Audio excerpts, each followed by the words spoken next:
Hello à tous, j'espère que vous allez bien. Je vous retrouve aujourd'hui dans une nouvelle vidéo où je vais vous montrer comment je crée des stickers et des gifs animés que j'utilise ensuite dans mes stories sur Instagram.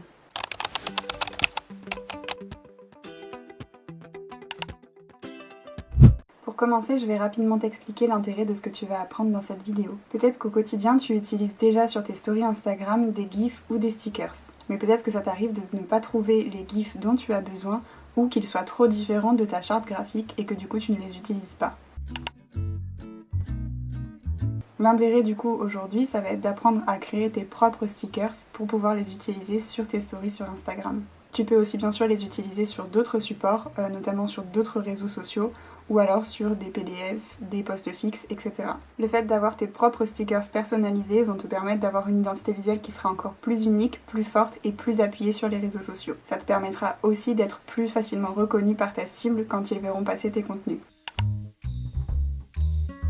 Donc pour la partie réellement pratique, tes stickers en soi, tu peux les créer sur plein de logiciels différents, que ce soit sur Canva, sur Illustrator, sur Photoshop ou sur Procreate, sur les logiciels que tu as l'habitude d'utiliser pour faire tes créations. Concrètement, le but c'est pas forcément d'inventer de nouvelles choses, mais plus de les personnaliser, de les mettre à l'image de ton entreprise ou de la charte visuelle que tu utilises habituellement. Du coup, tu peux totalement utiliser des stickers qui existent déjà sur Canva et les personnaliser aux couleurs de ton identité visuelle ou de ce que tu souhaites faire. Donc je vais te montrer quelques exemples de choses que tu vas pouvoir créer sur Canva qui vont plutôt être des stickers fixes, mais je te montrerai après que tu peux aussi faire des animations très simples directement sur Canva.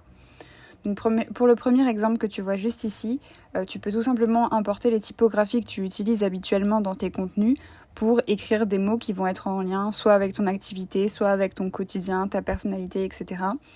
Et aussi utiliser des éléments préfaits de Canva et les personnaliser pour qu'ils ressemblent à ton identité visuelle. L'exemple que j'ai mis juste ici, c'est un exemple qui est donc en couleur avec une bordure blanche, que j'ai mis sur un fond bleu pour que tu le vois mieux ressortir, mais tu pourrais totalement supprimer l'arrière-plan comme juste ici et le télécharger en PNG pour venir derrière le coller notamment sur tes stories. En descendant, tu peux retrouver le même exemple, mais avec une typographie et des éléments différents. Et à nouveau, si tu mets tes éléments tout en blanc et que tu supprimes l'arrière-plan, tu pourras après ensuite le mettre, par exemple, sur tes stories qui peuvent être des photos, pour que le texte soit uniquement en blanc sur ta story. Donc, comme je te disais, on n'a pas forcément besoin d'inventer des nouvelles choses. Si par exemple tu travaillais dans un secteur, je ne sais pas, lié aux animaux, tu pourrais avoir besoin d'éléments comme ça que tu n'arrives pas forcément à trouver sur Giphy ou dans la barre de recherche dans tes stories, pour les stories Instagram. Donc imaginons que ton identité visuelle est dans ces tons de couleurs-là, tu pourrais par exemple personnaliser les éléments qui existent déjà dans Canva pour les ajouter sur tes stories. Ça aiderait en fait tes stories à être plus reconnaissables à force que les gens voient par exemple ces 3 petites marques, ils se diraient ok, ça c'est lié à l'identité visuelle de telle personne.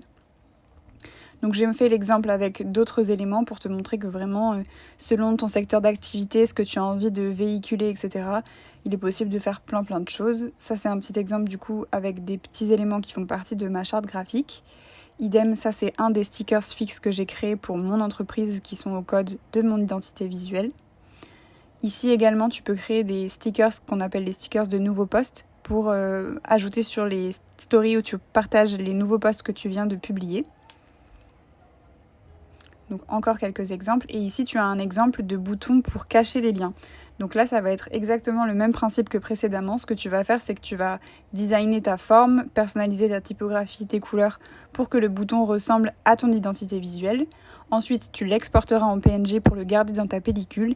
Et je te montrerai dans la vidéo juste après comment on fait pour prendre le bouton cache-lien et l'importer dans ta story Instagram pour cacher le lien qui n'est pas très beau dans les stories. Et voilà un autre exemple de bouton que tu peux créer sur Canva et ajouter depuis ta pellicule sur tes stories.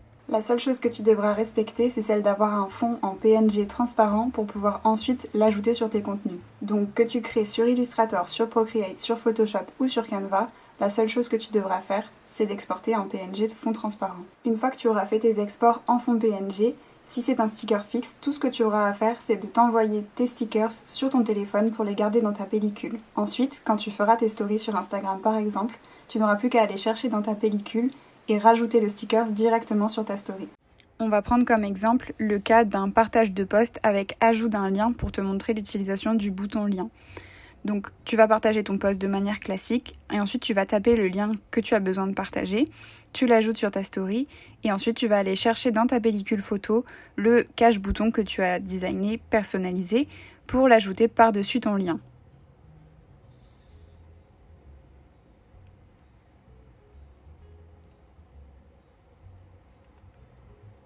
Ensuite, de la même manière, tu vas retourner dans ta pellicule et tu peux insérer d'autres stickers que tu as designés pour personnaliser ta story. Comme par exemple un bouton nouveau post. Et donc je te l'avais dit, je te montre aussi comment tu peux faire de l'animation très très simple avec Canva.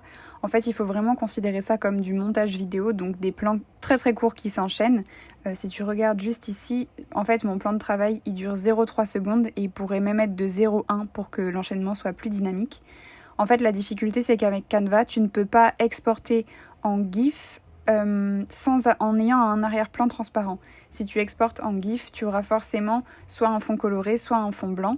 Donc tu es assez limité dans les possibilités que tu auras, mais tu peux faire une animation autrement sur Giphy, on verra ça tout à l'heure.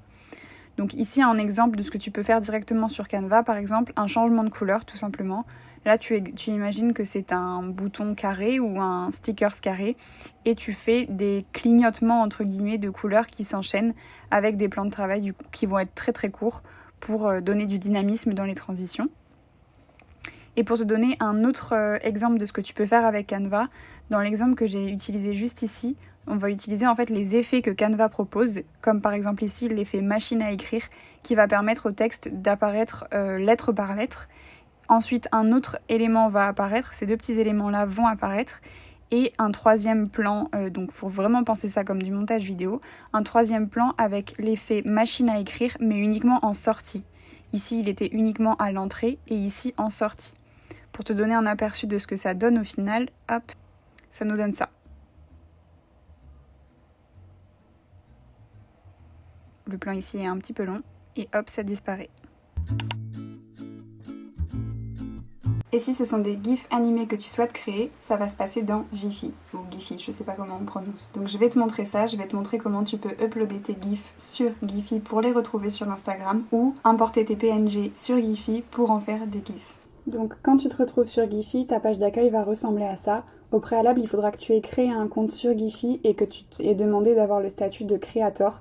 Ça, je pourrais t'expliquer si tu le souhaites comment on peut faire. Ensuite, donc, si tu as déjà ton GIF qui est animé, tu vas sur le bouton Upload. Et s'il n'est pas encore animé, tu vas aller sur Create.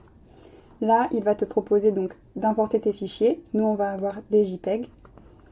On sélectionne un fichier PNG avec le fond transparent.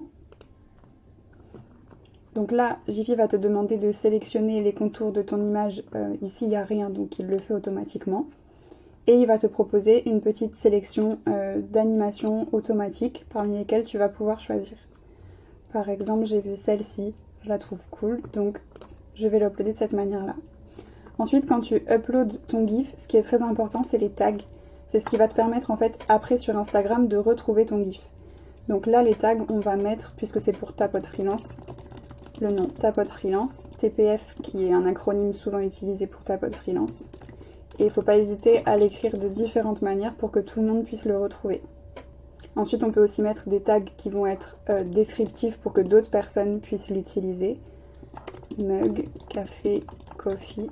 Donc ça, en fait, c'est tous les mots-clés avec lesquels le GIF pourra être retrouvé sur Instagram s'il est dans les top recherches. Par exemple, sur coffee, ça va être assez difficile de remonter, alors que par contre, sur Ta Pote Freelance, ce sera plus facile puisqu'il y a moins de GIFs qui vont être positionnés. Donc là, on peut dire que ça suffit. Une URL, on pourrait mettre le site de Ta Pote Freelance, par exemple. Et moi, pour le moment, j'ai uniquement un dossier qui s'appelle Instagram, mais je pourrais créer un dossier qui s'appelle Ta Pote Freelance. Et ensuite, on upload.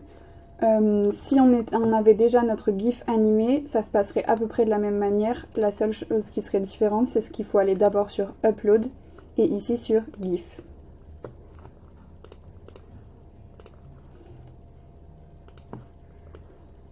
Donc par exemple celui-ci qui est déjà animé puisque j'ai fait une animation sur Photoshop.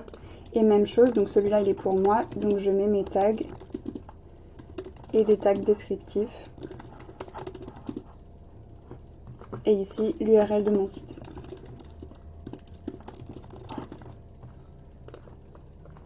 une collection et upload to Giphy. Je le fais pas parce qu'il y est déjà, mais c'est comme ça que ça fonctionne.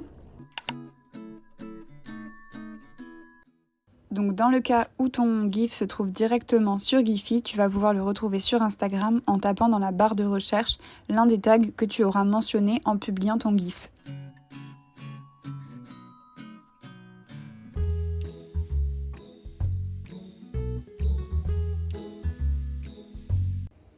C'est aussi simple que ça.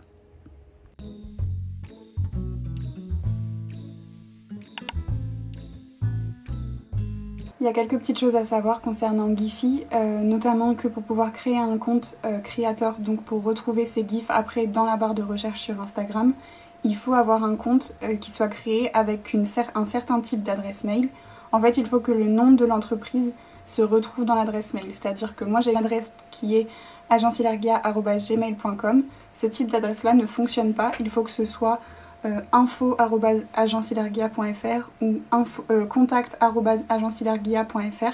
Il faut que le nom d'entreprise se trouve dans la deuxième partie de l'email pour que on puisse avoir un compte créateur. Si ça vous intéresse de comprendre comment vous pouvez créer votre compte sur Giphy, je vais vous mettre dans la barre d'infos un lien pour récupérer un PDF que j'ai créé qui vous explique étape par étape comment créer son compte sur Giphy. Une autre petite chose à savoir, je vous déconseille d'héberger sur un même compte Giphy des GIFs pour une autre entreprise que la vôtre. J'ai fait le test par le passé et mon compte a été bloqué quand j'ai importé des GIFs pour mes clientes sur mon propre compte.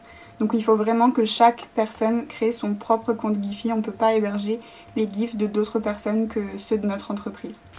Voilà, c'est la fin de cette vidéo. J'espère que tout aura été clair pour vous.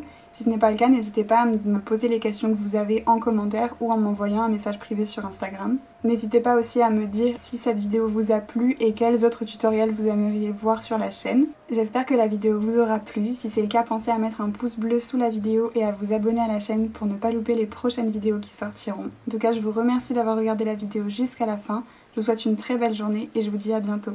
Ciao!